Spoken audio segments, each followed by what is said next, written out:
ஏதாவது சேர்ந்து வாசிக்கலாமா? எடுத்துட்டிங்களா எல்லாரும்? சேர்ந்து வாசிக்கலாம். ஏசாயா தீர்க்கதரிசியின் புஸ்தகம் 40வது அதிகாரம் அதனுடைய 10வது வசனம் வாசிக்கலாம்.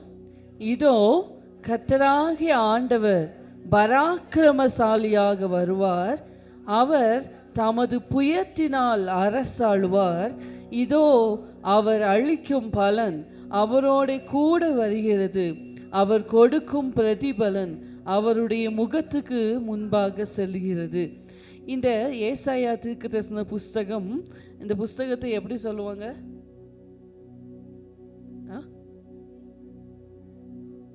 என்னெல்லாமோ சொல்றீங்க, எனக்கு தான் கேட்கல. கேட்குற மாதிரி சொல்லுங்க. தீர்க்கதரிசன புஸ்தகம் வேற, வாக்கு தத்துவம். நான் எதிர்பார்க்குற ஆன்சர் வரல. குட்டி பைபிள் அப்படின்னு சொல்லுவாங்க. கேட்டிருக்கீங்களா? கேட்டது இல்லையா? ஏன் அப்படின்னா வேதத்தில் மொத்தம் எத்தனை ஆகமங்கள் இருக்கு? 66 இல்லையா? ஏசாயா தீர்க்கதரிசி புஸ்தகத்தில் எத்தனை அதிகாரங்கள் இருக்கு? அதே 66. நம்ம பார்த்தோம் அப்படின்னு சொன்னால் 39 ஆகமங்கள் பழைய ஏற்பாட்டில் இருக்கு இல்லையா? இந்த 39 அதிகாரங்களும் ஒரு விதமாக இருக்கும். 40வது அதிகாரத்திலேருந்து 66வது அதிகாரம் வரைக்கும், அதாவது அந்த 27 ஆகமங்கள் புதிய ஏற்பாட்டில் இருக்கிற மாதிரி 27 அதிகாரங்கள் வேறு விதமாக இருக்கும். அதனால் இது ஒரு குட்டி பைபிள் அப்படின்னு சொல்லுவாங்க. சரியா? இப்போ 39வது அதிகாரம் வரைக்கும் ஏசாயா தீர்க்கதரிசி இஸ்ரவேல் ஜனங்களுடைய பாவங்களை எடுத்துரைத்து என்னெல்லாம் அவங்க ஆண்டவருக்கு விரோதமாக செய்திருக்கிறாங்க, அதனால் என்னென்ன தண்டனை அவங்க மேலே வரப்போகுது, அவங்க எப்படியெல்லாம் சிறைப்பட்டு போவார்கள், சிறைப்பட்டு போகிற தேசத்தில் அவங்க என்னெல்லாம் கொடுமை அனுபவிப்பாங்க, இப்படியெல்லாம் பேசிவிட்டு அந்த 40வது அதிகாரத்திலிருந்து எப்படி சிறைப்பட்டு போன தம்முடைய ஜனத்தை கர்த்தர் மறுபடியுமாய் கட்டுவிப்பார், கர்த்தர் மறுபடியுமாய் கட்டுவிப்பார், கர்த்தர் மறுபடியுமாய் விடுதலையாக்கி கொண்டு வந்து அவர்களை எப்படி தம்முடைய பர்வதத்திலே மகிழ பண்ணுவார் என்கிறதை குறித்து இந்த 40வது அதிகாரத்திலிருந்து ஏசாயா தீர்க்கதரிசி கூறுகிறதை நாம் பார்க்க முடியும். இதை எதுக்காக இந்த அவுட்லைன் நான் சொன்னேன் அப்படின்னு சொன்னால், இதை நாம் புரிந்து கொண்டாதான் இந்த வசனத்தை நம்ம என்ன செய்ய முடியும்? புரிந்து கொள்ள முடியும் இல்லையா? அப்போ அந்த 10வது வசனத்தில் 1வது வசனத்திலே நம்ம பார்க்கும்போது, என் ஜனத்தை ஆற்றுங்கள் தேற்றுங்கள், எருசலேமுடன் பட்சமாய் பேசி அதன் போர் முடிந்தது என்றும் அதன் அக்கிரமம் நிவிர்த்தி ஆயிற்று என்றும் அது தன் சகல பாவங்களின் நிமித்தமும் கர்த்தரின் கையில் இரட்டிப்பாய் அடைந்து தீர்ந்தது என்றும் அதற்கு கூறுங்கள் என்று உங்கள் தேவன் சொல்கிறார். அப்படியானால் பாருங்கள், எதனால் கர்த்தருடைய ஜனம் பாதிக்கப்பட்டார்கள்? எதனால் கர்த்தருடைய ஜனம் அடிமைத்தனத்தில் முறையிட்டார்கள்? எதனால்? அவங்களுடைய பாவங்களின் நிமித்தமாய். அப்படிதானே வசனம் சொல்லுது. 2வது வசனத்தில் நம்ம வாசிச்சோம் இல்லையா? அவங்களுடைய பாவங்களின் நிமித்தமாய் அவங்க இரட்டிப்பாய் அடைந்து, எப்படி ஒரு தகப்பனுடைய இருதயம் இல்லையா? சொல்லி சொல்லி பார்த்தாரு, கேட்கவே இல்லை, விட்டு கொடுத்தாரு. ஆனால் மறுபடியுமாய் தம்முடைய ஜனத்தை நினைவு கூறுகிறார். அப்படிதானே? அப்போ ஆண்டவர் அதிகாரத்தில் சொல்றாரு, ஏன் ஜனத்தை என்ன செய்யுங்க? ஆற்றுங்கள், என் ஜனத்தை தேற்றுங்கள். ஆமென். எருசலேமுடன் பட்சமாய் பேசி அதன் போர் முடிந்தது, உன் அக்கிரமம் நிவிர்த்தி ஆயிற்று அப்படின்னு சொல்லுங்கப்பா. உங்கள் பாவங்களின் நிமித்தமாய் நீங்கள் கர்த்தருடைய கையில் அடைந்து தீர்ந்த ஆக்கினை முடிந்ததுன்னு சொல்லுங்க அப்படின்னு சொல்லிட்டு அங்கே தான் கர்த்தர் இந்த வாக்குத்தத்த வசனத்தை சொல்லுகிறதையும் நாம் பார்க்க முடிகிறது. அப்படியானால் இந்த மாதத்தில் கர்த்தர் இந்த வார்த்தையை கொடுத்திருக்கிற, இந்த வார்த்தையை பெற்றிருக்கிற தேவ ஜனங்களாகிய நம்மோடு கூட இதை பேச வேண்டும் என்று சொல்லி தேவன் விரும்புகிறார். ஆமென். ஹல்லேலூயா. கடந்த காலங்களிலே கர்த்தருடைய முகத்துக்கு விரோதமாய், கர்த்தருக்கு விரோதமாய் நாம் செய்திருந்த எல்லா அக்கிரமங்களையும் கர்த்தர் மன்னித்து, கர்த்தர் நம்மை கிருபையாய் திரும்ப கட்டி எழுப்பும்படியாய், திரும்ப கட்டும்படி, நம்ம இங்கிலீஷில் வாசித்தோம் அப்படின்னு சொன்னால் டு ரெஸ்டோர், டு ரீகாம்பன்சரேட் அப்படின்னு சொல்லி வசனம் சொல்லுகிறது நம்ம பார்க்க முடியும். அப்படியானா திருப்பி கட்டப்படும்படியாய் கர்த்தர் நம்மை அழைக்கிறார். ஹல்லேலூயா. அதற்காக கர்த்தர் பராக்கிரமசாலியாய் வருகிறார். ஆமென். ஹல்லேலூயா, ஹல்லேலூயா. கர்த்தர் எப்படி வருகிறார்? பராக்கிரமசாலியாக வருகிறார். பாருங்கள், இயேசுவை குறித்து வாசிக்க வேண்டாம், நம்மளுக்கு தெரியும். தீர்க்க தரிசனத்தில் நம்ம இயேசுவை குறித்து வாசிக்கும் போது ஏசாயா தீர்க்க தரிசன புஸ்தகம் 9வது அதிகாரம் அதனுடைய 6வது வசனத்திலே அவர் நாமம் அதிசயமானவர், ஆலோசனை கர்த்தா என்று சொல்லிவிட்டு அதில் ஒரு நாமம் பேர் என்ன? அடுத்தது சொல்லுங்க. வல்லமை உள்ள தேவன். ஹல்லேலூயா. அவர் வல்லமை உள்ள தேவன். இப்போ பாருங்க, எனக்கு அது ரொம்ப ஆச்சரியமாக இருந்தது. என்ன அப்படின்னு சொன்னால், தம்முடைய ஜனத்தை மீட்கும்படியாக வருகிற தேவன் எதற்காக வல்லமை உள்ள தேவனாக வரணும்? அவர் கிருபை உள்ளவராக வரலாம், இரக்கம் உள்ளவராக வரலாம், ரட்சிக்க வருகிற தேவன் அப்படி தானே வரணும். ஆனால் வல்லமை உள்ள தேவனாக வருகிறார். ஹல்லேலூயா. இங்கேயும் சொல்லுகிறது வசனம், கர்த்தர் எப்படி வருகிறார்? பராக்கிரமசாலியாக வருகிறார். அப்போ இந்த பராக்கிரமசாலியாக தம்முடைய ஜனத்தை மீட்க வருகிற கர்த்தரை குறித்து தான் நம்ம இந்த மாதம் முழுவதும் நம்ம தியானிக்க போகிறோம். ஹல்லேலூயா, ஹல்லேலூயா, ஹல்லேலூயா. அப்போ முதலாவது கர்த்தர் பராக்கிரமசாலியாக எதற்காக வருகிறார் என்றால், தம்முடைய ஜனத்திற்காக யுத்தம் செய்வதற்காக. ஹல்லேலூயா. முதலாவதாக கர்த்தருடைய ஜனத்துக்காக யுத்தம் செய்யும்படியாய், யுத்தத்தை நடப்பிக்கும்படியாய், கர்த்தருடைய ஜனம் செய்ய வேண்டிய யுத்தத்தை தானே செய்யும்படியாய் கர்த்தராகிய தேவன் பராக்கிரமசாலியாக வருகிறார். ஹல்லேலூயா. எடுத்தவர்கள் வாசிக்கலாம். சங்கீதம் 60ஆம் சங்கீதம் அதனுடைய 12வது வசனத்தில் நாம் இப்படியாக வாசிக்கிறோம். சங்கீதம் 60:12 வாசியுங்கள். ஆமென். ஹல்லேலூயா. தேவனாலே பராக்கிரமம் செய்வோம், அவரே எங்கள் சத்துருக்களை மிதித்து போடுவார். ஏன் சத்துருவை நான் போய் மிதிக்கணும்னு அவசியம் இல்லை. என் தேவனாகிய கர்த்தர் என்ன செய்வார்? என் சத்துருக்களை மிதித்து போடுவார். ஆனால் பராக்கிரமம் செய்கிறது யாரு? நான். அந்த வசனத்தை நல்லா வாசிங்க. தேவனாலே பராக்கிரமம் செய்வார்னா இருக்கு. செய்வோம், நான் செய்வேன், நாங்கள் செய்வோம். எனக்கு யுத்தத்தை செய்கிறதெல்லாம் என் தேவனாகிய கர்த்தர். ஆனால் கிரெடிட் வாங்குறதெல்லாம் சூப்பராக இருக்குல்ல, பார்த்தீங்களா? அப்போ தம்முடைய ஜனத்துக்காக யுத்தம் செய்யும்படியாய் தேவனாகிய கர்த்தர் பராக்கிரமசாலியாக வெளிப்படுகிறார். ஹல்லேலூயா. செப்பனியா 3:17 வாசிக்க வேண்டாம். கர்த்தர் உங்கள் நடுவில் இருக்கிறார், அவர் ரட்சிப்பார், அவர் வல்லமை பொருந்தினவராக. ஹல்லேலூயா. உங்கள் மத்தியில் வல்லமை பொருந்தினவராக தேவன் கூட இருந்து அவர் உங்களை ரட்சிப்பார் என்று சொல்லி அநேக வசனங்களில் நம்ம வாசிக்க முடியும். பாருங்க, ஒரே ஒரு சம்பவத்தை மாத்திரம் உங்களுக்கு ஞாபகப்படுத்தி விட்டு செல்லலாம் என்று நினைக்கிறேன். ஏதாவது ஒரு பகுதி வாசிச்சா போதும். ஏசாயா 37:36 அது எடுத்தவங்க வாசிக்க. இல்லைன்னா 2 ராஜாக்கள் 19வது அதிகாரம் 35வது வசனம். ரெண்டுலேயும் ஒரே சம்பவம் இருக்குது, ஒரே வசனம் இருக்கு. ஏசாயா 37:36 இல்லைன்னா 2 ராஜாக்கள் 19:35.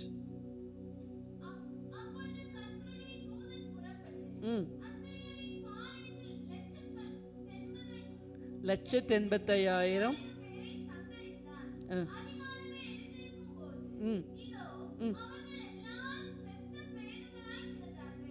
ஆமென். இந்த கொஸ்டினை நான் மறுபடியும் எப்பமாச்சும் கேட்பேன். என்ன சரியா? கர்த்தருடைய பாளையத்திலேருந்து ஒரு தூதன் புறப்பட்டு எத்தனை பேரை கொன்னான்? எல்லாரும் சொல்லுங்க, தூங்கிட்டு இருக்கவங்க எல்லாரும் சொல்லுங்க பார்க்கலாம். கர்த்தருடைய தூதன் புறப்பட்டு பாளையத்திலிருந்து எத்தனை பேரை கொன்னான்? 185,000 பேரை. முடிச்சிட்டிங்களா? சரி, 185,000. அப்போ ஒரே ஒரு தூதன் எத்தனை பேரை கொல்ல முடியும்? 185,000. இன்னும் இருந்திருந்தாலும் என்ன செஞ்சிருப்பான்? போட்டு தள்ளியிருப்பான். அப்படிதானே? சரி, இந்த சம்பவம் என்ன அப்படின்னு சொன்னால், எசேக்கியா ராஜா, அந்த எசேக்கியா ராஜாவை போல கர்த்தர் மேலே நம்பிக்கை வைத்தவங்க அவனுக்கு முன்னாடியும் கிடையாது, அவனுக்கு பின்னாடியும் கிடையாதுன்னு வசனம் சொல்லுது இல்லையா? அப்போ இந்த எசேக்கியா ராஜாவுக்கு விரோதமாக அசீரியா ராஜாவாகிய சனகெரிப் தன்னுடைய சேனையை எருசலேமுக்கு நேராய் அனுப்புகிறான். பாருங்கள், அவனுடைய படை தளபதியாகிய ரப்சாக்கே அவனுக்கு எதிராக வந்து நின்று இஸ்ரவேல் ஜனங்களை ரொம்ப ஏளனமா பேசுறான். கர்த்தருடைய நாமத்தை குறித்து ரொம்ப ஏளனமா பேசுறான். நீங்கெல்லாம் ஜெயிக்க முடியாதுடா, உங்க ஆண்டவர்லாம் என்ன ஆண்டவர், இப்படி சொல்லி ரொம்ப ஏளனமா பேசும்போது இந்த எசேக்கியா என்ன செய்யறாரு? இவருக்கு வேற வழி இல்லை. ஏன்னா அந்த அசீரியா ராஜா ரொம்ப பலம் பொருந்தின ராஜா. திருப்பி அவன் கூட யுத்தத்துக்கு போனால் நம்ம தோத்துருவோம்னு சொல்லி எசேக்கியா ராஜாவுக்கு நன்றாய் தெரிந்தபடியினாலே இந்த எசேக்கியா ராஜா என்ன பண்ணுகிறார் அப்படின்னு சொன்னால் நேராக போயிட்டார். எங்கே? ஆலயத்துக்கு போயிட்டார். இந்த பகுதி நிறைய தடவை வாசிச்சிருக்கும்.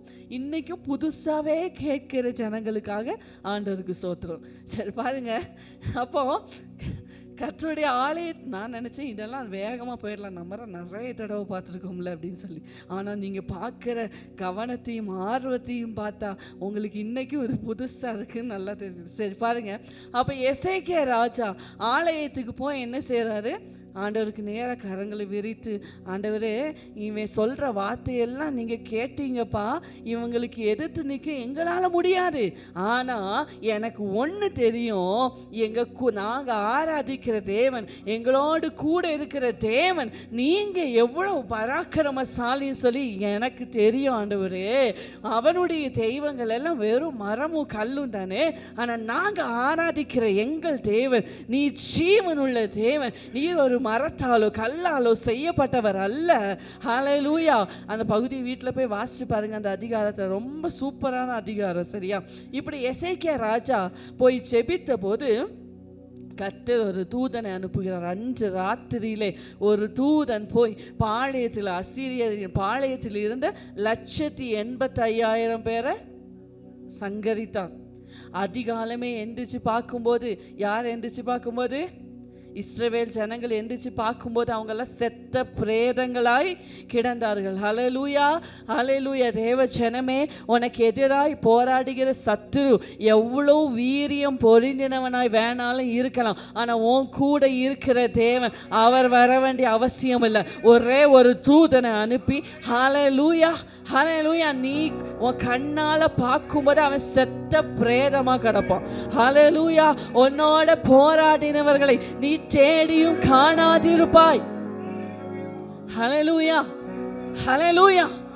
அதனால தான் உங்கள் பலவீனங்களை குறித்து ஹல்லேலூயா சந்தோஷமாக மேன்மை பாராட்டுங்க.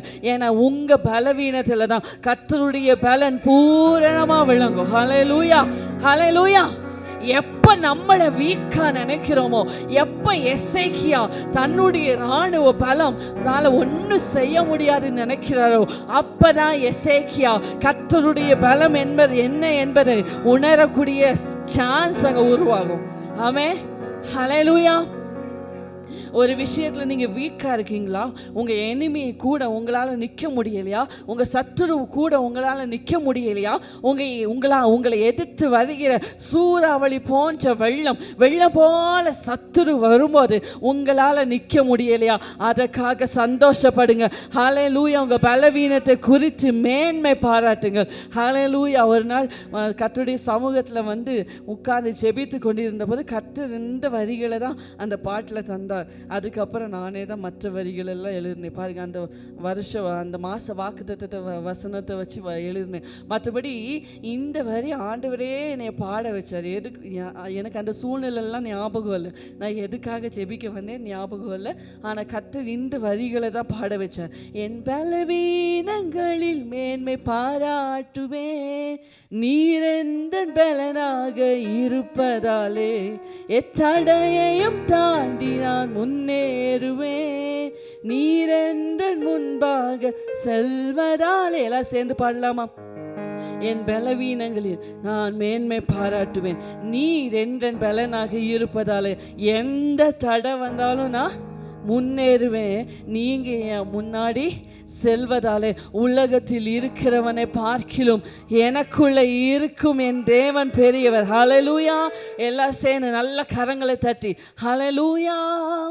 என் பலவீனங்களில் மேன்மை பாராட்டுவேன், நீரென்ற பலனாக இருப்பதாலே எத்தடையையும் தாண்டி நான் முன்னேறுவேன், நீரென்ற முன்பாக செல்வதாலே என் பலவீனங்களில் மேன்மை பாராட்டுவேன், நீரென்ற பலனாக இருப்பதாலே எத்தடையையும் தாண்டி நான் முன்னேறுவேன், நீரென்ற முன்பாக செல்வதாலே உலகத்தில் இருப்பவனை பார்க்கிலும் எனக்குள்ளே இருக்கும் என் தேவன் பெரியவர், உலகத்தில் இருப்பவனை பார்க்கிலும் எனக்குள்ளே இருக்கும் என் தேவன் பெரியவர், அவரே வல்லவர், அவரே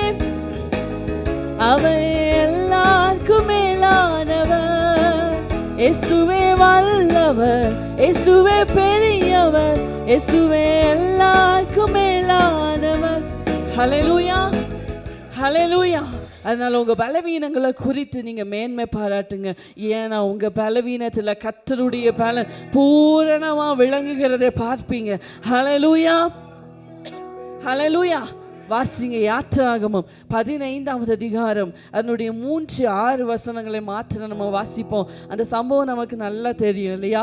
சிவந்த சமுத்திரம் ஹல்லேலூயா முன்பதாக நிற்கிறது, பின்னாடி பார்வோனின் சேனை நிற்கிறது. எங்க போவோம், எப்படி எஸ்கேப் ஆவோம், ஹல்லேலூயா இங்கேயே மடிந்து போய்விடுவோமோ என்று நின்ற தேவ ஜனத்திற்காக யுத்தம் செய்யும்படியாய் ஹல்லேலூயா பராக்கிரமசாலியாக கர்த்தர் வந்தார். சங்கீதம் 114 வசனம் சொல்லுகிறது, கடல் கண்டு விலகி ஓடிச்சு. ஹல்லேலூயா, அதுதான் நம்முடைய கர்த்தருடைய பராக்கிரமம். இயற்கை கூட ஹல்லேலூயா. நிறைய நேரத்தில் நம்ம பார்க்குறோம்ல, அரசாங்கம் சொல்லுவாங்க மற்ற பேரிடராக இருந்தால் நாங்கள் ஏதாவது செய்ய முடியும், ஆனால் இயற்கைக்கு எதிராக யார் நிற்க முடியும்? கேட்டிருக்கீங்களா? இயற்கை சீற்றங்கள் வரும்போதெல்லாம் இந்த மாதிரி கமெண்ட்ஸை நம்ம அதிகமாக கேட்கலாம் இல்லையா? ஆனால் நீங்களும் நானும் ஆராதிக்கிற நம்முடைய சர்வ வல்லமை உள்ள தேவன், அவர் இயற்கையின் மேலே அதிகாரம் உள்ளவர். ஹல்லேலூயா. கர்த்தர் வந்தா அங்கே கடல் கூட விலகி பின்னிட்டு போகும். ஹல்லேலூயா. யோர்தான் விலகி போகும், சிவந்த சமுத்திரம் பின்னிட்டு போகும். ஹல்லேலூயா. இயற்கையின் மேலே அதிகாரம் உள்ளவர். ஏன்னா அவர் தான் சிருஷ்டிகர். ஹல்லேலூயா. அவர் சிருஷ்டி கர்த்தர், சகலத்தையும் படைத்தவர். ஹல்லேலூயா.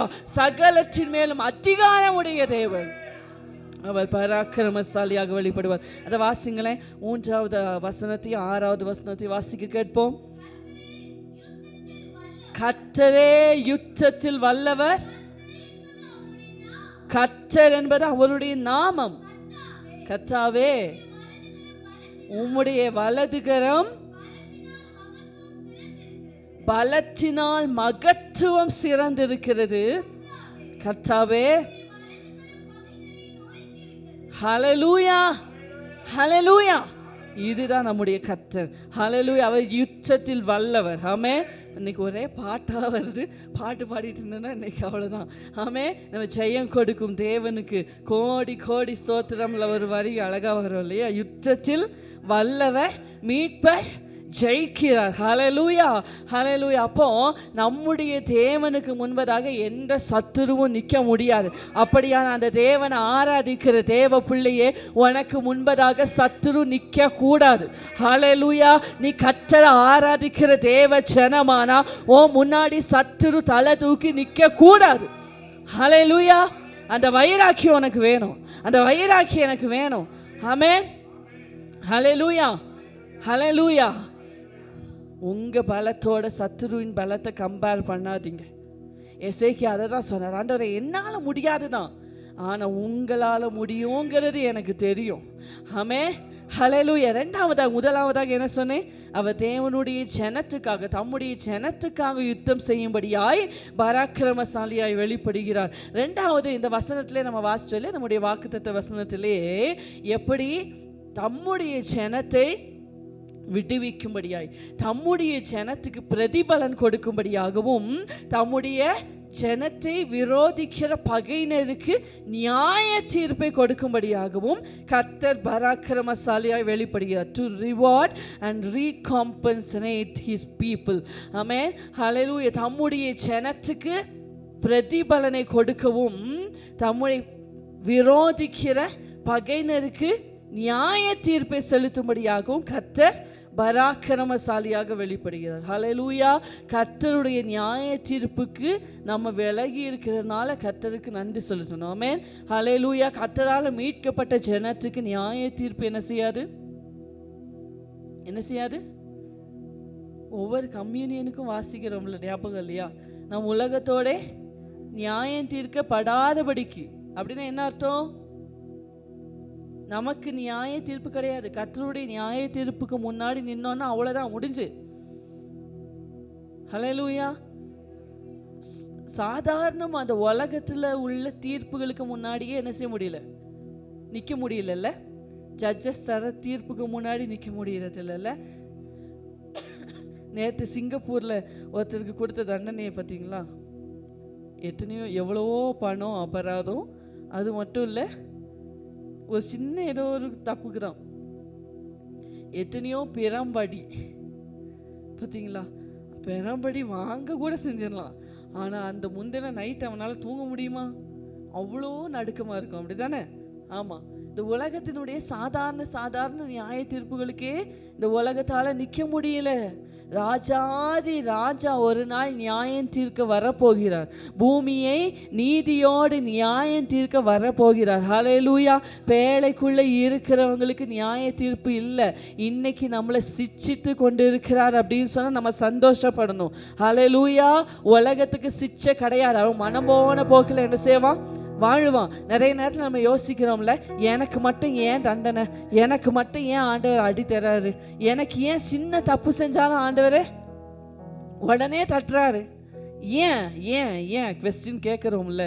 அவன் இஷ்டத்துக்கு குடிக்கிறான், வெறுக்கிறான், எத்தனையோ பேரோட கனெக்ஷனில் இருக்கிறான். அவனுக்கெல்லாம் ஒன்றுமே வர்றதில்லை. நல்லா வாழ்கிறான், மாடி மேலே மாடி கட்டுறான், சொத்து மேலே சொத்து குவிக்கிறான். நினைக்கிறோம்ல, அவனுக்கு ஏன் சிச்சை இல்லைன்னா அவன் நியாய தீர்ப்புக்கென்று வைக்கப்பட்டிருக்கிறான். நானும் நீங்களும் அப்படி இல்லை தேவ சபையே. ஹல்லேலூயா. நம்ம இந்த உலகத்திலேயே சிட்சிக்கப்படுகிறோமானா நியாய தீர்ப்புக்கு விலகி இருக்கும்படியாய். ஹல்லேலூயா. வாசிக்கலாமா? யூதா எழுதின புஸ்தகம் அதனுடைய 14-15 வசனங்கள். யூதாவை பழைய ஏற்பாட்டில் தேடிக்கொண்டு இருப்பவர்களுக்கு இன்ஃபர்மேஷன். வெளிப்படுத்தின விசேஷத்துக்கு முந்தின அதிகாரம். சரியா? யூதா 14-15. வெளிப்படுத்தின விசேஷம் எங்க இருக்கு நிறைய பேருக்கு தெரியல. எடுத்தீங்களா? வாசிங்க.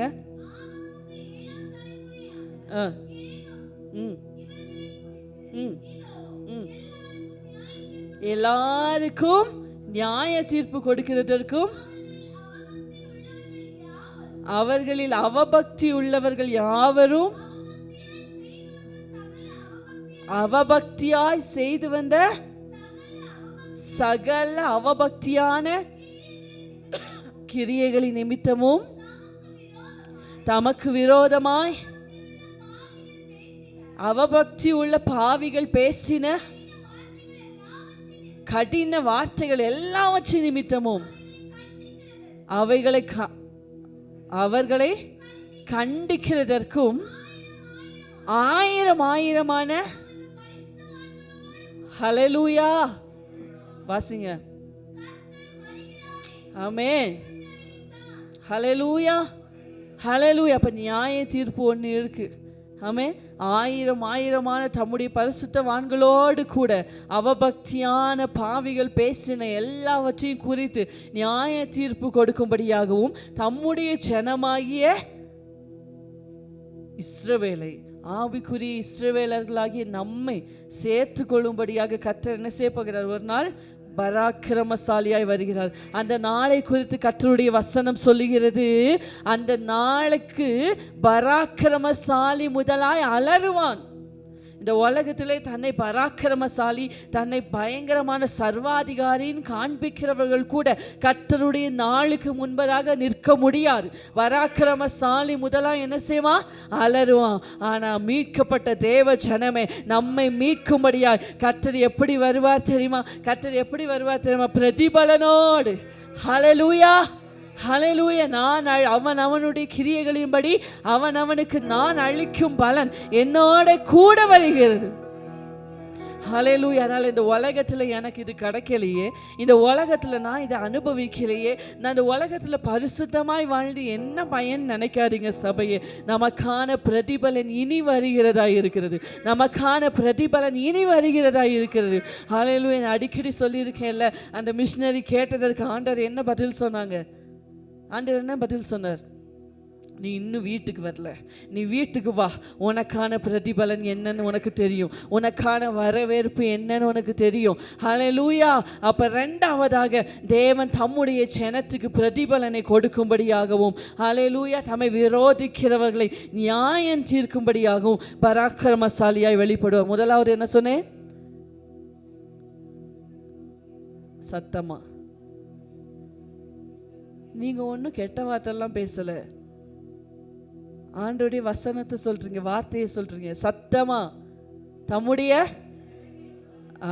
ஜனத்துக்காக யுத்தம் செய்யும்படியாய் கர்த்தர் பராக்கிரமசாலியாய் வெளிப்படுகிறார். இரண்டாவதாக தம்முடைய ஜனத்துக்கு பிரதிபலனை கொடுக்கும்படியாகவும் தம்மை விரோதிக்கிறவர்களுக்கு மேல் நியாய தீர்ப்பை செலுத்தும்படியாகவும் கர்த்தர் பராக்கிரமசாலியாய் வெளிப்படுகிறார். ஹல்லேலூயா. மூன்றாவதாக தம்முடைய ஜனத்தை இன்ஸ்ட்ரக்ட் பண்ணும்படியாய், தம்முடைய ஜனத்தை பரிசுத்தப்படுத்தும்படியாய், தம்முடைய ஜனத்துக்கு அறிவுரை வழங்கும்படியாக கர்த்தர் நிறைய இடங்களில் பராக்கிரமசாலியாய் வெளிப்பட்டிருக்கிறார். எனக்கு இதை வாசிக்கும் போது ரொம்ப ஆச்சரியமாக இருந்தது. கர்த்தர் இதை குறித்து பேசும்போது எதுக்கு இன்ஸ்ட்ரக்ட் பண்ணுறதுக்கு, எதுக்கு ஒரு அறிவுரையை சொல்கிறதுக்கு கர்த்தர் பராக்கிரமசாலியாய் வெளிப்படணும் அப்படின்னு சொல்லி நான் ரொம்ப யோசித்தேன். அப்போதான் கர்த்தர் ஒரு வார்த்தையை பேசினார். என்ன அப்படின்னு சொன்னால், தம்முடைய ஜனத்துக்குடைய இருதயத்தில் ஒரு பயபக்தியை உண்டாக்கும்படியா. எதற்காக? தம்முடைய ஜனத்தின் இருதயத்தில் நான் ஆராதிக்கிற தேவன் எவ்வளோ பயங்கரமானவர், எவ்வளோ பராக்கிரமம் நிறைந்தவர் என்கிற பயபக்தியை உருவாக்கும்படியா. ஹல்லேலூயா. சீனாய் மலையில் நம்ம வாசிக்கிறோம்ல, யாத்திராகமம் 19வது அதிகாரத்தில் எல்லாரும் எடுத்துக்கொள்வோம். யாத்திராகமம் 19வது அதிகாரத்தில் தேவன் எப்படி வெளிப்பட்டார், தம்முடைய பராக்கிரமத்தில் வெளிப்பட்டார் என்று சொல்லி நான் வாசிக்கிறோம் இல்லையா? அதில் 16வது வசனத்தில் நான் வாசிக்கிறேன் பாருங்க. 3ஆம் நாள் விடியற் காலத்தில் இடி முழக்கங்களும் மின்னல்களும் மலையின் மேல் கார் மேகமும் மகா பலத்த எக்கால சத்தமும் உண்டாயிற்று. நீங்க எத்தனையோ அரசியல்வாதிகளோட ஸ்பீச் கேட்டிருப்பீங்கல்ல, எத்தனையோ சொற்பொழிவாளர்களுடைய அந்த சொற்பொழிவுகளெல்லாம் நம்ம கேட்டிருப்போம்ல. பயங்கரமாக பேசுகிறாங்கப்பா இப்படியெல்லாம் கேட்டிருக்கீங்கல்ல. இந்த மாதிரி எங்கேயாவது பார்த்துருக்கீங்களாங்க? இந்த மாதிரி எங்கேயாவது பார்த்துருக்கீங்களா? இல்லை. நம்முடைய தேவன் மாத்திரம்தான் அவ்வளோ சர்வ வல்லவர். ஹல்லேலூயா. என்னெல்லாம் உண்டாயிற்று? இடி முழக்கங்கள், மின்னல்கள், மலையின் மேல் கார் மேகம், மகா பலத்த எக்கால சத்தம் உண்டாயிற்று. பாளையத்தில் இருந்த ஜனங்கள் எல்லாரும் நடுங்கினார்கள். அப்பொழுது ஜனங்கள் தேவனுக்கு எதிர்கொண்டு போக மோசே அவர்களை பாளையத்திலிருந்து புறப்பட பண்ணினான். அவர்கள் மலையின் அடிவாரத்தில் நின்றார்கள். கர்த்தர் சீனாய் மலையின் மேல் எப்படி இறங்கினார்? அக்கினியில் இறங்கினபடியால் அது முழுவது புகை காடாய் இருந்தது. அந்த புகை சூளையின் புகையை போல எழும்பிச்சு. மலை முழுவதும் மிகவும் அதிர்ந்தது. எக்கால சத்தம் வர வர மிகவும் பலமாய் தொனித்தது. மோசே பேசினான், தேவன் அவனுக்கு வாக்கினார். ஹல்லேலூயா. அவ்வளோ பராக்கிரமம் நிறைந்த தேவன். ஹல்லேலூயா. அவ்வளோ சர்வ வல்லவர். ஹல்லேலூயா. ஹல்லேலூயா. ஜனங்கள் பயப்படுறாங்க. கொஞ்ச நேரத்தில் அடுத்து ஜனங்கள் சொல்லுவாங்க, மோசே போதும், இதுக்கு மேலே ஆண்டவர் பேசினா நாங்கள் எல்லாம் செத்து போகிறது உறுதி, நீங்களே பேசுங்க, நாங்கள் கேட்குறோம். ஆமென். அந்த அளவுக்கு நம்முடைய தேவன் பராக்கிரமம் நிறைந்தவர். ஹல்லேலூயா. ஹல்லேலூயா. பாருங்க, அப்படி வெளிப்படும் போது அந்த வெளிப்படுத்துதல் தான் கர்த்தர் சகல கட்டளைகளை கொடுக்கிறார் இல்லையா? 20 அதிகாரத்தில் கர்த்தர் 10 கட்டளைகளை எல்லாம் கொடுக்கிறத பார்க்கிறோம். அதை தொடர்ந்து தம்முடைய ஜனங்கள் பின்பற்ற வேண்டிய கட்டளைகளை கொடுக்கிறதை பார்க்கிறோம். அதே போல ஆதியாகமம் 17ஆம் அதிகாரம் 1 வசனத்துல கர்த்தர் ஆபிரகாமுக்கு தரிசனமாகி என்ன சொல்லுகிறார்? எடுக்கலையா? நான் சர்வ வல்லமை உள்ள தேவன். இந்த இடத்துல தான் முதல் எல்ஷடா என்கிற வார்த்தை பிரயோகிக்கப்படுகிறது. ஆமென். எல்ஷடாய்னா சர்வ வல்லமை உள்ள தேவன். ஹல்லேலூயா. நான் சர்வ வல்லமை உள்ள தேவன். சர்வ வல்லமை உள்ள தேவன்னா நம்மளுக்கெல்லாம் பாட்டு பாடி அது ரொம்ப ஈஸியாக போயிடுச்சுல்ல. சர்வ வல்லவர் என் சொந்தமா அப்படின்னு ரொம்ப ஈஸியாக பாடிட்டு போயிடுறோமா? அதனால சர்வ வல்லவர்னா நம்மளுக்கு என்னன்னே தெரியல. சர்வ வல்லவர்னா அவரால் செய்யக்கூடாதுன்னு ஒன்றுமே இல்லை. நம்ம நினச்சிட்டு இருக்கோம்ல, இதெல்லாம் தேவனால முடியாதுன்னு நினைக்கிறோம்ல, அது எல்லாத்துக்கும் அப்பாற்பட்டவர். ஹல்லேலூயா, ஹல்லேலூயா, ஹல்லேலூயா. நேற்று ஒரு பிரசங்கம் கேட்டிருந்தோம் காரில் வரும்போது. நான் கொஞ்சம் தான் கேட்டேன். பாருங்கள், ஸ்டான்லி பாஸ்டர் அழகாக சொன்னாங்க. பாருங்கள், ஒரு டாக்டர்கிட்ட போனால் பழுதாகி இருக்கிற சரீர உறுப்பு, ஃபால்ட்டாக இருக்கிற சரீர உறுப்பை சரி பண்ண முடியுமான்னு பார்த்து முடியும்னா செய்வார், இல்லைன்னா முடியாதுன்னு சொல்லுவார். ஆனால் நம்முடைய சர்வ வல்லமையுள்ள தேவன் புதுசாகவே தருவார். ஹல்லேலூயா, ஹல்லேலூயா. அவர்கிட்ட போய் இதை ரிப்பேர் பண்ணி கொடுங்கன்னா கேட்க வேண்டிய அவசியம் இல்லை. அவர் புதுசாகவே தருவார். ஏன்னா உருவாக்குனதே அவர் தானே, சிருஷ்டித்ததே அவர் தானே. ஹல்லேலூயா, ஹல்லேலூயா, ஹல்லேலூயா. அப்போ அவர் சிருஷ்டிகர்னா அவர் பராக்கிரமம் நிறைந்தவர். ஹல்லேலூயா. அப்போ தம்முடைய ஜனத்தை இன்ஸ்ட்ரக்ட் பண்ணும்போது நான் பாருங்கள், ஆபிரகாம்கிட்ட சொன்னார், நான் சர்வ வல்லமையுள்ள தேவனாகிய கர்த்தர், நீ எனக்கு முன்பதாக நடந்து கொண்டு உத்தமனாயிரு. பார்த்தீங்களா? அப்போ தேவ ஜனத்தை ஒருமுகப்படுத்துவதற்கு, தம்முடைய வழிக்கு கொண்டு வருகிறதற்கு, ஜனங்களை பரிசுத்தப்படுத்துகிறதற்கு கர்த்தர் என்ன செய்கிறார்? என்ன செய்கிறார்? பராக்கிரமசாலியாக வெளிப்படுகிறார். பார்த்தீங்களா? நம்ம போன பகுதியிலே ஒரு பகுதியை நம்ம விட்டுட்டோம். சரி, நம்ம பின்னாடி பார்க்கலாம். பாருங்க, அதே போல் இப்போ வாசிக்க டைம் இல்லை. ஏசாயா தீர்க்கதரிசிக்கு உயரமும் உன்னதமான சிங்காசனத்தில் கர்த்தர் அவ்வளோ பெரியவர் அப்படிங்கிறத, கர்த்தர் அவ்வளோ பரிசுத்தர் அப்படிங்கிறத காமிக்கும் போது தான் ஏசாயா தீர்க்கதரிசிக்கு அதுக்கு முன்னாடி வரைக்கும் தீர்க்கதரிசனம் சொல்லிட்டு தான் இருந்தார். அப்படிதானே? ஆமாவா இல்லையா? நான் கட்டுக்கதையாக சொல்லிட்டு இருக்கேன். இந்த சம்பவம் நடக்கிறது 6ஆம் அதிகாரம் 1லேருந்து 5 வரைக்கும் பயங்கரமான நிறைய வசனங்கள், சூப்பர் ப்ராஃபசிஸ்லாம் சொல்லியிருக்காரு. அப்படிதானே? ஆமாம். அதுக்கு முன்னாடியும் ஏசாயா யார் தான்? ப்ராஃபெட். ஏசாயா யார் தான்? தீர்க்கதரிசி தான். ஆனால் எப்போ ஏசாயா ஹல்லேலூயா கர்த்தரை அவ்வளவு பராக்கிரமம் நிறைந்தவராக, அவரை உன்னதமான தேவனா, அதனுடைய அர்த்தம் என்ன? The most high. ஹல்லேலூயா. அவரை விட உயர்ந்தவர் யாருமே இல்லை, அவருக்கு மேற்பட்டவர் யாருமே இல்லை. அப்படி த மோஸ்ட் ஹை, உயரமும் உன்னதமுமான சிங்காசனத்தில் ஹல்லேலூயா அவர் அவ்வளோ பரிசுத்தமுள்ள தேவனாய் தரிசிக்கும் போதுதான் தான் யார் என்கிறதை ஏசாயா உணர்கிறார். ஹல்லேலூயா. அப்ப தம்முடைய ஜனத்தை உணர்த்துவிக்கும்படியாய், தம்முடைய ஜனத்தை அவருடைய வழியில நடத்தும்படியாய் கர்த்தர் பராக்கிரமசாலியாய் வெளிப்படுத்துகிறார் இல்லையா? யோசுவா 5ஆவது அதிகாரத்தில் யோசுவாவுக்கு கர்த்தர் எப்படி வெளிப்படுகிறார்? கர்த்தருடைய சேனையின் அதிபதியாய். ஹல்லேலூயா. உடனே யோசுவா பாதரட்சையை கழற்றி போடுகிறார். நீ நிற்கிற இடம் பரிசுத்தம் உள்ளது. ஹல்லேலூயா. உடனே நீ சரி பண்ணிக்கோ. ஆமென். எல்லாருக்கும் சுதந்திரிக்கணும்னு ஆசை, ஆனால் சுதந்திரிக்க வேண்டுமானா ஹல்லேலூயா நம்ம செய்ய வேண்டியது அவசியம். ஹல்லேலூயா. நம்ம நடக்க வேண்டிய வழியில் நடக்க வேண்டியது அவசியம். நீ எரிகோவை சுதந்திரிக்க போகிறது உண்மைதான் யோசுவா, ஆனால் நீ அதுக்கு முன்னாடி பரிசுத்தமாக வேண்டியது அவசியம். ஹல்லேலூயா. அதற்காக கூட கர்த்தர் சேனையின் அதிபதியாய் வெளிப்படுகிறார். ஹல்லேலூயா. ஹல்லேலூயா. அப்ப முதலாவது தம்முடைய ஜனத்திற்காக யுத்தம் செய்யும்படியாய் ஹல்லேலூயா கர்த்தர் பராக்கிரமசாலியாய் வெளிப்படுகிறார். இரண்டாவதாக தம்முடைய ஜனத்துக்கு பிரதிபலனை கொடுக்கும்படியாக, தம்முடைய சத்துருக்களை நியாயம் தீர்க்கும்படியாக கர்த்தர் பராக்கிரமசாலியாய் வெளிப்படுகிறார். மூன்றாவதாக தம்முடைய ஜனத்தை பரிசுத்தப்படுத்த, அவருடைய வழியில நடத்த கர்த்தர் பராக்கிரமசாலியாய் வெளிப்படுகிறார். நான்காவதாக தம்முடைய ஜனத்தை பலப்படுத்தும் ஹல்லேலூயா. அதே அதிகாரத்தில் ஏசாயா 40 அதிகாரத்தில் 10வது வசனம் நம்மளுடைய வாக்குத்தத்த வசனம். பின்னாடி நம்ம வாசிச்சோமானா, கர்த்தர் சோர்ந்து போகிறவனுக்கு பலன் கொடுக்கிறவர், சத்துவம் இல்லாதவனுக்கு சத்துவத்தை பெருக பண்ணுகிறவர். ஹல்லேலூயா. அப்ப நான்காவதாக கர்த்தர் எதற்காக பராக்கிரமசாலியாய் வெளிப்படுகிறார்?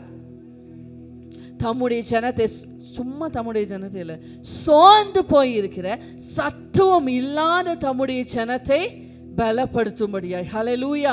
மோசேயை பாருங்க, அவர் ரொம்ப துக்கத்தோடு ஆமென் ஹல்லேலூயா தம்முடைய ஜனத்தை குறித்து, இனி அவ்வளவுதான், இனி யாரும் என் ஜனத்தை காப்பாற்ற போறது இல்லைன்னு இருக்கும்போது கர்த்தர் அங்கே அதிசயமாய் முச்செடியில என்ன செய்கிறார்?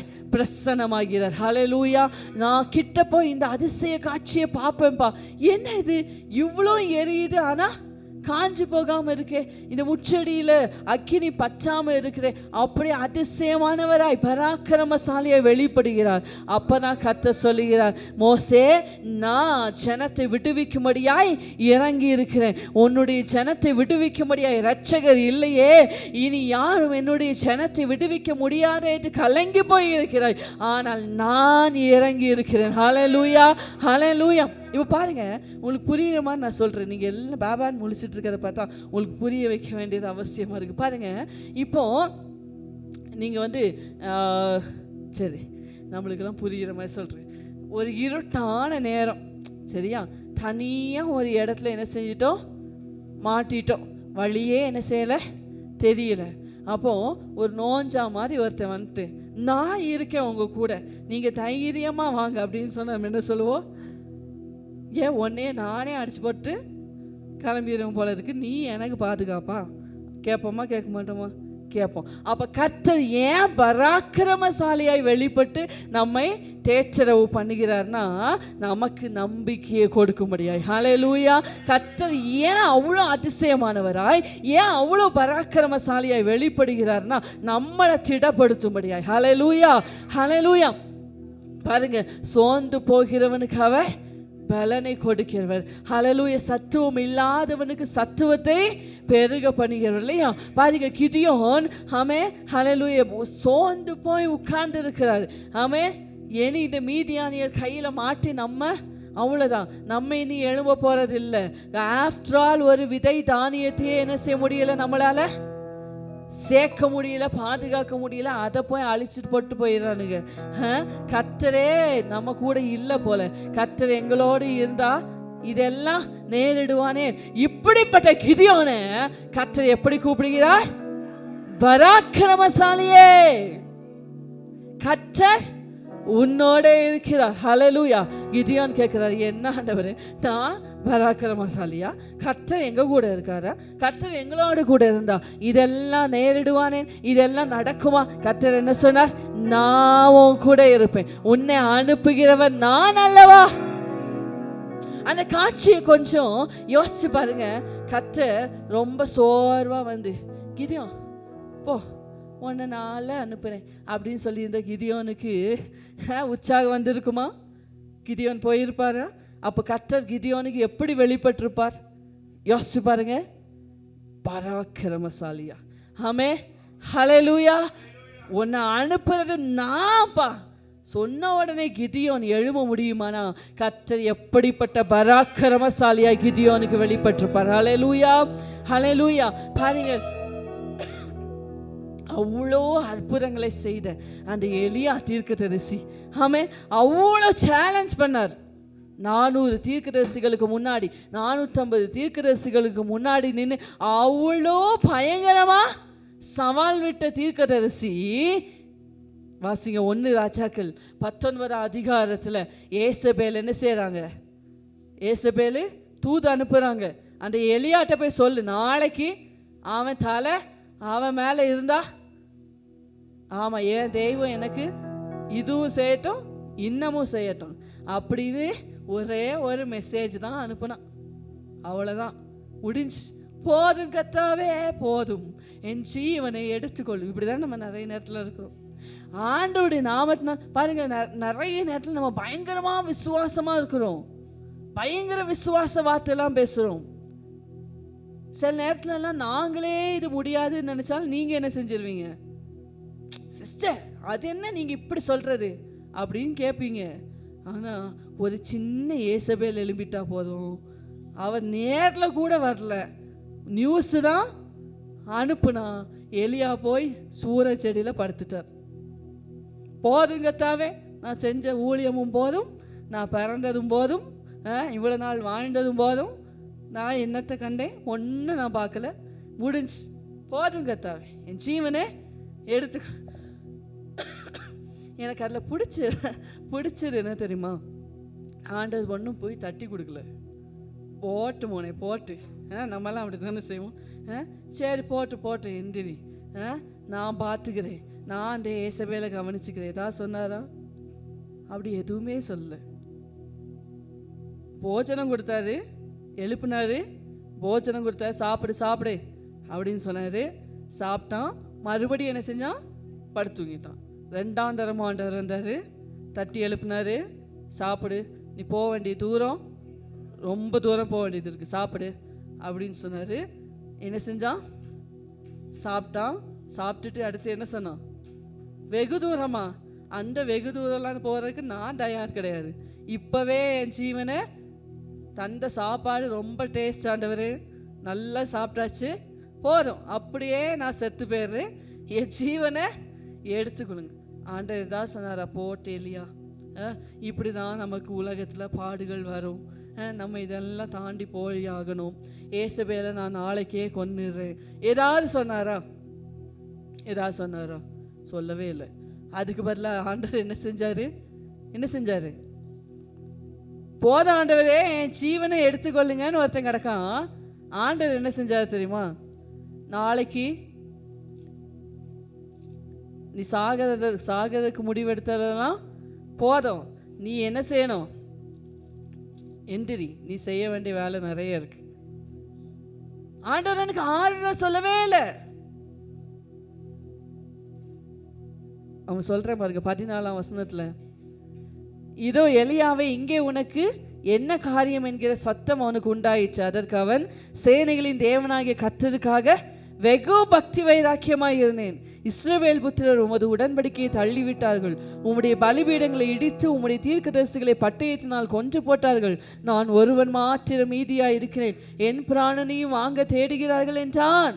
அப்பொழுது கர்த்தர் அவனை பார்த்து, நீ தமஸ்குவின் வழியாய் வனாந்தரத்துக்கு திரும்பி போய் ஆசகேலை சீரியாவின் மேல் ராஜாவாக அபிஷேகம் பண்ணி, பின்பு நிம்சியின் குமாரனாகி எகுவை இஸ்ரவேலின் மேல் ராஜாவாக அபிஷேகம் பண்ணி, ஆபேல் மேகோல்லா ஊரானான சாப்பாத்தின் குமாரனாகி எலிசாவை உன் ஸ்தானத்திலே தீர்க்கதரிசியாக அபிஷேகம் பண்ணி. ஆண்டவர் ஆறுதல் சொல்றதுக்கு பதில் என்ன சொன்னாரு? இங்க பாரு, நிறைய வேலை இருக்கு, எந்திரி, முதல்ல அங்க போ. ஆண்டவருக்கு தெரியும் எப்படி தம்முடைய ஜனத்தை பலப்படுத்தணும்னு தெரியும். ஒருவேளை இந்த இன்ஸ்டன்ஸில் ஆண்டவர் மட்டும் எலியாவுக்கு ஆறுதல் சொல்லிகிட்டே இருந்தாருன்னா அவனும் என்ன சொல்லிட்டே இருந்திருப்பான்? இல்லை ஆண்டவர், நீங்கள் சொல்கிறதெல்லாம் போதும், எனக்கு தெரியும், அதெல்லாம் எனக்கு தெரியும், ஆனாலும் அவன் என்னைய கொல்ல, இதே தான் திருப்பி சொல்லிட்டே இருந்திருப்பான். அப்படி தானே? ஆண்டவர் எப்படி பலப்படுத்துகிறாரு? நான் உன் மேலே அவ்வளோ திட்டம் வச்சுருக்கேன், உன்னை கொண்டு இதெல்லாம் செய்யணும்னு இருக்கிறேன், அப்படி ஏசபேல் ஒன்று கொன்றுவாளா? பார்த்தீங்களா? அப்போ அநேக நேரங்களில் கர்த்தருடைய போஜனத்தை தந்து, இன்னைக்கு தூதன் வந்து நம்மளை அப்பம் சாப்பிட வைக்க மாட்டான். இன்னைக்கு அப்பம் என்ன? ஆமாம், நம்ம கையில் கொடுக்கப்பட்டிருக்கிற வசனம். யோசிச்சு பாருங்க, எத்தனை நேரத்தில் நம்ம முடங்கி சூறை செடி அனுபவத்துக்குள்ள கீழே கிடக்கும் போதெல்லாம் எந்திரிச்சு சாப்பிடு சாப்பிடு சாப்பிடு சாப்பிடுன்னு திருப்தியாக ஆண்டவர் என்ன செய்கிறார்? வார்த்தையை தந்து தந்து தந்து தந்து நம்மளை எழுப்பி விட்டுட்டே இருக்கிற. எதுக்கு? ஏசபேலுக்கு பயந்து அப்படியே ஓடி ஒளிஞ்சு இருக்கவா? எலியாவே உன்னை ஏசபேல் ஒரு நாள் முடக்கி போட இடமே கொடுக்காது. நீ எலியாவா எழும வேண்டியவன். நீ ஒருத்த மாத்திரமே இருந்தாலும் பாகாலி படைகளை எதிர்த்து நிற்கும்படியாய், ஏசபேல் சேனையை எதிர்த்து நிற்கும்படியாய் பலப்படுத்துகிற கர்த்தர். ஹல்லேலூயா. பலத்தினாலும் அல்ல, பராக்கிரமத்தினாலும் அல்ல, என்னுடைய ஆவியினால ஆகும்னு. ஹல்லேலூயா. உன்னை திடப்படுத்துகிற கர்த்தர், இதை செய்து நிறைவேற்றுகிற கர்த்தராய், இதை உருவேற்படுத்துகிற யெகோவா என்னும் நாமமுள்ள கர்த்தர். ஹல்லேலூயா. உங்க கூட இருக்கிற வரைக்கும் உங்களால் எவ்வளோ தூரம் வேணாலும் போக முடியும். உங்களால் எவ்வளோ தூரம் வேணாலும் பிரயாணம் பண்ண முடியும். சூறை செடிக்கு கீழே உட்கார்ந்து இருந்தது போதும் எலியாவே. ஹல்லேலூயா. அப்ப நான்காவதாக தம்முடைய ஜனத்தை பலப்படுத்தும்படியாய், தம்முடைய ஜனத்துக்கு சத்துவத்தை பெருக பண்ணும்படியாய் கர்த்தர் பராக்கிரமசாலியாய் வெளிப்படுகிறார். ஏன் தெரியுமா? என் அப்பா எவ்வளோ பெரியவருங்கிறது நான் உணர உணர உணர எந்த ஏசபேலை என்ன பயமுறுத்தி உட்கார வைக்க முடியாது. எந்த மீதியானியரும் என்ன ஹல்லேலூயா முடக்கிவிட முடியாது. என் அப்பா எவ்வளோ பெரியவர் எனக்கு தெரிய தெரிய தெரிய. ஓ, எத்தனை கோலியாத், எத்தனை கோலியாத், எத்தனை ஆமா எனக்கு முன்னாடி நின்னால் என்ன முடக்கி உட்கார வைக்க முடியாது. என் அப்பா எவ்வளோ பெரியவர்னு எனக்கு தெரிய தெரிய தெரிய. ஹல்லேலூயா. நான் என்ன அவ்வளோ பெருசா பார்க்க ஆரம்பிச்சிருவேன். நான் என் மேல இருக்கிற அபிஷேகத்தை அவ்வளோ பெருசா பார்க்க ஆரம்பிச்சிருவேன். என் விசுவாசம் அவ்வளோ பெருசா மாறும். ஹல்லேலூயா. கடைசியா கர்த்தர் ஏன் பராக்கிரமசாலியாய் வெளிப்படுகிறார்னா, நம்ம பெருசா பயந்துட்டு இருக்கோம்ல, அந்த சாத்தானை விட நான் எவ்வளோ பெரியவர்கிறத காண்பிக்கிறதுக்காக. ஆமென். ஹல்லேலூயா. சத்துருவை காட்டிலும் கர்த்தர் எவ்வளோ பெரியவர் என்கிறதை காண்பிக்கிறதற்காக. ஆமென். ஹல்லேலூயா. அத்தனை பாகாலி தீர்க்கதரிசியும் எதிராக நின்னாலும் எலியாக்குள்ள இருக்கிற தேவன் எவ்வளோ பெரியவர்கிறத வானத்திலிருந்து அக்கினியை இறக்கி காமிச்சாரா இல்லையாங்க? வானத்திலிருந்து அக்கினியை இறக்கி காமிச்சாரா இல்லையாங்க? ஆமென். ஹல்லேலூயா. பயப்படாதீங்க, பயப்படாதீங்க. உங்க பிரச்சனைய, உங்க சவால, உங்களுக்கு எதிராக எழும்பி நிற்கிற ஏசபேலை தைரியமா ஃபேஸ் பண்ணுங்க. கர்த்தர் வானத்திலிருந்து அக்கினியை இறக்கி ஆகிலும் எலியாவே நீ யாருங்கிறத கர்த்தர் நிரூபிப்பார். உன் கூட இருக்கிற கர்த்தர் எவ்வளவு பராக்கிரமசாலிங்கிறத நிரூபிப்பார். ஹல்லேலூயா. அதுக்கு தேவையெல்லாம் தைரியமா நிற்கிற ஒரே ஒரு எலியா. அதுக்கு தேவையெல்லாம் தைரியமா நிற்கிற ஒரே ஒரு எலியா. ஹல்லேலூயா. சிலுவையில கர்த்தர் இததானங்க செஞ்சாரு, இததானங்க செஞ்சாரு. கொலோசி, இந்த வசனத்தை மட்டும் நம்ம வாசிச்சு ஜெபிக்க போறோம். கொலோசியர் 2வது அதிகாரம் அதனுடைய 14-15 வசனங்களை வாசிங்க. கொலோசியர் 2வது அதிகாரம் அதனுடைய 14-15 வசனங்கள். நமக்கு எதிரடையாக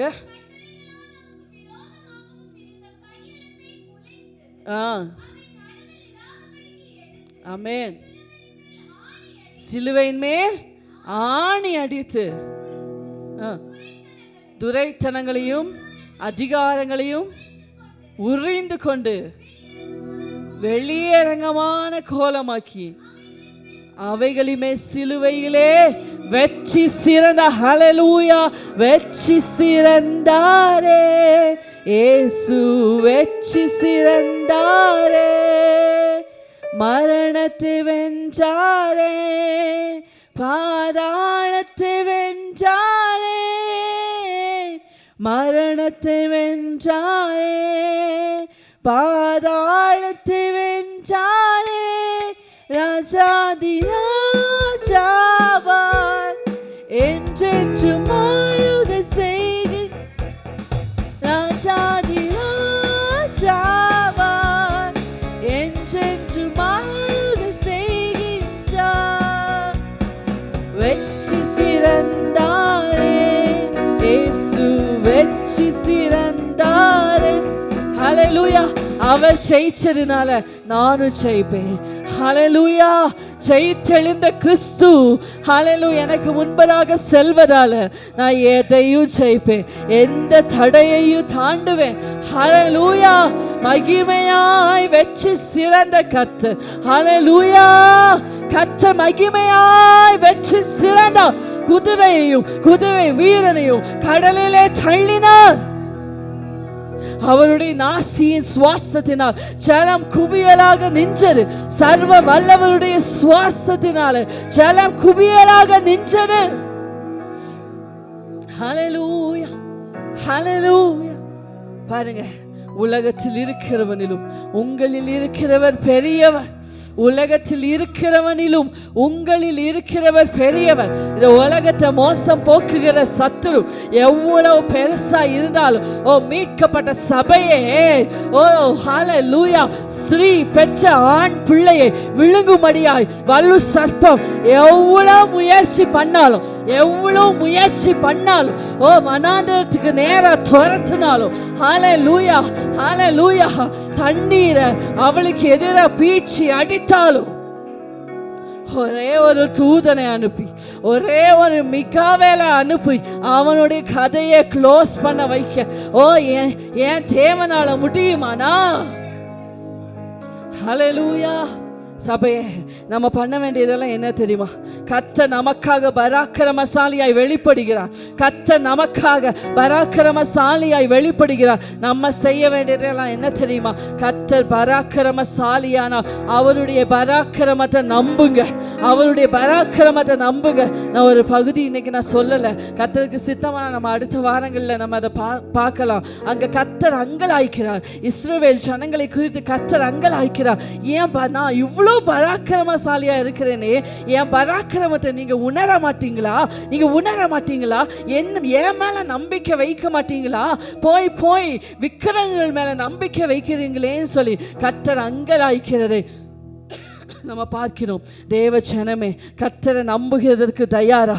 கர்த்தருடைய பராக்கிரமத்தை நம்புகிறதற்கு தயாரா? கர்த்தரை எக்காலத்திலும் நம்புகிறதற்கு தயாரா? அவருடைய பலத்தின் மேலே, அவருடைய பராக்கிரமத்தின் மேலே நம்பிக்கை வைங்க. அவருடைய மெஜஸ்டியை, அவருடைய மகத்துவத்தை ஆராதிங்க. ஹல்லேலூயா, ஹல்லேலூயா. அவர் ஜெயிச்ச வழியில் நடக்க முயலுங்க. ஹல்லேலூயா. கர்த்தர் எவ்வளோ பராக்கிரமசாலிங்கிறதுக்கு நீங்களும் நானும் சாட்சி. ஹல்லேலூயா. எழுதி நிற்போமா கர்த்தருடைய சமூகத்தில்? ஆண்டவரை பார்த்து சொல்லுங்க, ஆண்டவரே, நான் ஒரு எலியாவா? ஹல்லேலூயா, ஹல்லேலூயா. கர்த்தருக்காக எழும்பி நிற்போமா? ஆண்டவரை பார்த்து சொல்லுங்க, ஆண்டவரே, ஒரு எலியாவா நான் நிற்கிறேன். ஏசபேல் எனக்கு எதிராக எவ்வளோ செஞ்சாலும், ஹல்லேலூயா, என்ன மேற்கொள்ள முடியாது. ஏசபேலுடைய வார்த்தையால முடங்கி கிடக்கிறதற்கு ஹல்லேலூயா, ஹல்லேலூயா. நான் சூறை செடிக்கு கீழே இருந்த எலியா இல்ல, நான் அப்பம் புசித்து ஹல்லேலூயா தைரியமாய் ஓடுகிற எலியா. ஹல்லேலூயா, ஹல்லேலூயா. Jesus, Jesus, என் பலவீனங்களில் மேன்மை பாராட்டுவேன். நீர் எந்த பலனாக இருப்பதாலே எத்தடையையும் தாண்டி நான் முன்னேறுவேன். நீர் எந்த முன்பாக செல்வதா? சொல்லுவோமா?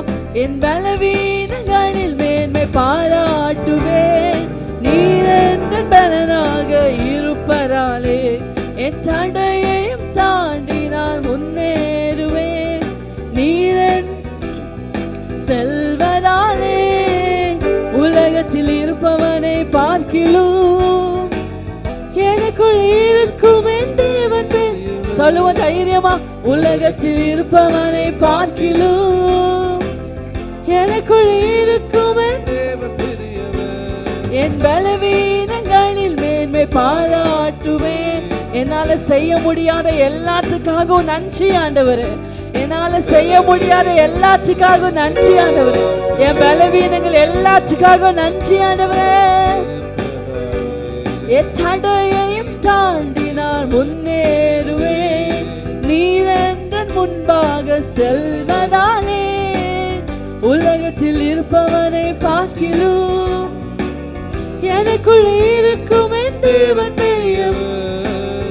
உலகத்தில் இருப்பவனை பார்க்கிலும் எனக்குள் இருக்கும் என் தேவன் பெரியவர். அவரே வல்லவர், அவரே பெரியவர், அவரே எல்லாருக்கும் மேலானவர். அவரே வல்லவர், அவரே பெரியவர், அவரே எல்லாருக்கும் மேலானவர். கர்த்தரை மகிமையாய் பாடுவேன், என் இரட்சகரில் களி கூர்ந்திடுவேன். கர்த்தரை மகிமையாய் பாடுவேன், என் இரட்சகரில் களி கூர்ந்திடுவேன். அவரே வல்லவர், அவரே பெரியவர், அவரே எல்லாருக்கும் மேலானவர். அவரே வல்லவர், அவரே பெரியவர், அவரே எல்லாருக்கும் மேலானவர். தகப்பனே உமக்கு ஸ்தோத்திரம். அருமையான காலை வேலைக்காக நன்றி. இம்மட்டுமா எங்களோடு பேசின ஒவ்வொரு வார்த்தைகளுக்காக நன்றி. நீர் எங்களை பலப்படுத்துகிற நல்ல சகாயர் ஆண்டவரே. நீர் பராக்கிரமசாலியாய் எங்களோடு நீங்க வருகிற தேவன் அப்பா. சர்வ வல்லமையுள்ள தேவன். தொடர்ந்து எங்களோடு பேசுங்க. இருக்கிற ஒவ்வொருவரையும் கர்த்தர் ஆசீர்வதிப்பீராக. தேவைகளை சந்திங்க. இந்த வாரம் கைட்டு செய்கிற எல்லா வேலையும் உடைய கரம் இருக்கட்டும். பிரயாண பாதுகாப்பு இருக்கட்டும், சரீர பாதுகாப்பு இருக்கட்டும். பலவீனமாக இருக்கிற ஒவ்வொரு காட்சி அமைக்கிறேன். சொத்து பலத்தால் இடை கட்டுவீராக. சரீரத்தில் நல்ல பலனை கத்த தருவீராக. ஆரோக்கியம் சுகம் உண்டாகட்டும். ஆண்டவரே வீட்டில் எந்த குறைவில்லாமல் பார்த்துக்கொள்ளுங்க.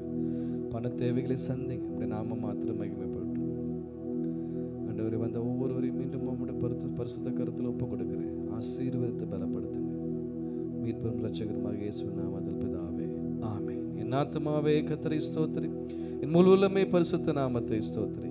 என் ஆத்துமாவே கர்த்தரை ஸ்தோத்திரி, அவர் செய்த சகல உபகாரங்களை மறவாதே. ஆமென், ஆமென். துதி கனமாகி மகிமையுமக்கே, ஓ எல்லாவுமே, ஓ எல்லாவுமே. துதி கனமாகி மகிமையுமக்கே, ஓ நீரே ராஜாவே. அல்லேலூயா. ஸ்தோத்ரம் ஸ்தோத்ரம் ஸ்தோத்ரம், மிக ஸ்தோத்ரம் ஸ்தோத்ரம் ஸ்தோத்ரம். ஓ நீரே ராஜாவே.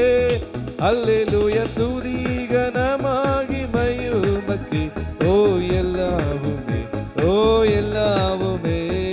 துதி கனமாகி மகிமையுமக்கே, ஓ நீரே ராஜாவே. ஹல்லேலூயா, ஹல்லேலூயா.